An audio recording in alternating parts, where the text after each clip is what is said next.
YouTube. Welcome to my YouTube channel, Anna Bella, and today I am going to be doing The Creator film review. Huge shout out to John David Washington, excellent performance. It's a 12A, it runs for 2 hours and 13 minutes, and it came out in 2023. Do check it out, it's still at the cinema.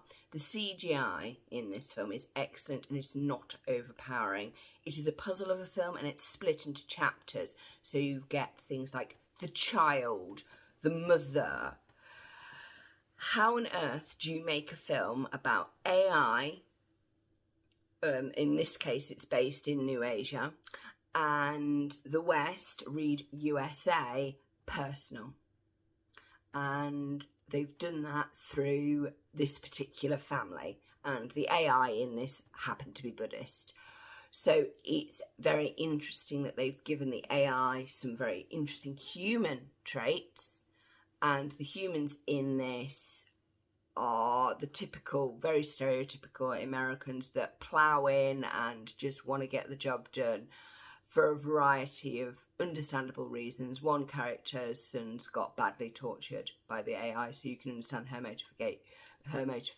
motivation, get the words out. It is a complex film and it's an intellectual film. Sorry, had to be said. It's got a strong story and it has very... it uses Vietnam, Iraq, Afghanistan, how people perceive Western soldiers going in and pushing around the local citizens. It was unsettling, also calm at the same time. There was a fear of the unknown. People didn't quite know what was going on, and because it's done in chapters, you get a little bit of the story, then you move somewhere else that is now, so you flash back. There are flash forwards and flashbacks, as well as the present, which is really, really good. It starts off with, obviously, the government coming and asking this soldier who was also who was doing a covert operation with the AI, and it got personal for him very, very quickly because he was asked to marry the AI's creator's daughter. Huge spoiler warning there. Overall, you at the end of the film, you still don't really know how things are going to turn out. Yes, this has happened, but long term, what does that mean? And I guess that's where we're at, because AI does need some form of legislation or guidance, but I don't think it's going to be individual countries aren't going to be able to control AI if they do it that way. It's going to have to be an international treaty that folks are going to have to sign up for. And we know that the Asian AI is developing different to the Western AI, because AI in the West is being used to sell you more things and to have chatbots that are going to write your essays for you. You can be able to say, tell me everything about the Roman Empire, and it will give you this long, long, long list of stuff, which is, I don't know whether that's useful or not, because you're going to have it talk to you. So, I mean, do you want a giant essay that may or may not be correct? I mean, how they taught AI to do this is very interesting, because they gave it the King James Bible, the Shakespeare First Folio, and then a load of other essential books like the Atlas and the Dictionary and the Thesaurus. I mean, we know that AI gets taught to play chess very early on, grid system for logic, but human interaction is very different. So the only way that they're going to learn how to use language, and it does depend on what language you're teaching them, because what language is the King James Bible in? If it's in French, it's going to read and feel very different to it being in English or German or Mandarin or whatever. So that's interesting for a start. The West uses it to sell people things. The People's Republic of China, they use it to monitor where the citizens are and to put them in hierarchy. So before you can go online, you've got to present your biodata. You've got to log in with your finger and then do an eye scan or a face scan, and then it will let you do whatever you want online. And it will also, you need your smartphone to pay for the trains and so on and so forth. So they know where people are. So that's interesting. So you've got two very different systems being developed. I know that there was that Twitter bot when we actually had an app called Twitter, because Twitter is basically the app formerly known as Twitter, now called X. The joys of the artist formerly known as Prince, now the symbol. Fun times. Don't we just misprints? So we had that bot, and that basically got deleted because it just went on Twitter and learned how to be a racist and intolerant and discriminate at people, which was not exactly what we wanted to do. And then there are different levels of freedom of speech, because in the UK we have freedom of expression, which means you can have your opinions and you can express them. You just can't be intolerant to anybody, be discriminatory, or incite anybody to violence, which basically means I hate mushrooms. It's a perfectly logical stance. Mushrooms are horrible. I don't like the taste or the texture, but I cannot lead people on a mushroom slaughter. That's just a no-no. It's never going to happen. It's illegal.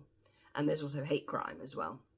So calling somebody a derogatory term for whatever of one of the protected characteristics on the Equalities Act, be it religious belief, be it LGBT, be it racism, be it disability, or any one of these supposed minorities, because as we know, people are multifaceted, whole person. You can be black, Jewish and gay, you can be black, Jewish, disabled, etc., etc. It does not, one of these aspects does not define the whole of you. You are a whole, complete person that's got multifacetedness, and some parts of your personality may be paradoxical. You may think this, but you may also think that. So, yeah. So, yeah, it's going to be very interesting how we define AI, and do we give AI personhood, and will AI have personhood? Because recently, machine learning and AI can do complex problem solving, can visualize, etc., etc. I mean, we've got fake drawings now and fake photography, supposedly because it's fake because it's made by AI. And I understand there's even a fake lyric app. So if you're struggling, say you've got writer's block in your music creating, or you're a writer and you've got writer's block, you could say, I need another term for turgid, and it will come up with all these different terms for turgid. And then you would say, I need the turgid just to be greyish brown, and then it will give you all of these. So it's like using it as a tool to create your mind maps and your soundboards, your ideas boards, and be a sounding board for you. Not a problem. It's the problem becomes when the AI is the author, because, I mean, who are we going to write the royalties check to? Because do the AI have bank accounts? They need to be classed as persons if they're going to have a bank account. See, it's a whole legal minefield. Anyway, I've deviated from actually reviewing this film, which I'm going to give 5 out of 5. It's a brilliant performance. Go David John Washington, sorry. Absolutely awesome performance. Really, really good. Really, really mindful, actually. You can tell they put a lot of thought into it. And what was really good about it is they placed the family at the heart of this film. So it made it personal, because AI and people are two great big blobs that en masse seem to fight. But actually, if you make it personal and interpersonal, it creates an environment where you can explore and think, but yes, on an individual level or a family level, it's going to mean this for the future, which is very difficult for governments to do because they're thinking in big blobby levels with the people. So overall, very unsettling, very moving, brilliant film. Courage and sacrifice are rare and should be cherished. That is a known fact. Really, really, really good. 5 out of 5. I've babbled enough about AI and people. There's going to be more babbling to come, no doubt, on this topic. This is not the end. This is merely the beginning. And I actually think The Creator is a brilliant film. We've made this. What do we do with it? And if we follow another book called Dune, which has got the Orange Catholic Bible, and in that they go on a purge. They get rid of all computers, all AI, all robots, because robots are basically AI that can move about and have sensors, which is basically programming. But is it just programming? What is a program? I mean, it used to be, if you're talking about a cucumber sorter, yeah? Sort the cucumbers, long, short, bobbly, ill-shaped, yeah? Very, very easy, very, very easy. Not a problem. And the thing is AI will never deviate from its programming. You just got to be really careful what you program it to do. They only do what they are meant to do. But it's interesting. In Dune, the Orange Catholic Bible states, "Thou shalt not make anything like unto a human mind." And AI is that, and they just get rid of it.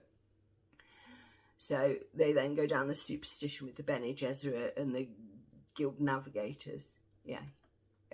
So that is that. But it's interesting that we've already got a science fiction book that has dealt with the problem of AI. They get rid of it and they go with the Mentat system, and they have humans that are trained to basically have like computer memories, and they have juices, and the lips indicate stains which indicate thought, and they learn how to basically think lots of thoughts at the same time, so they can calculate in their mind.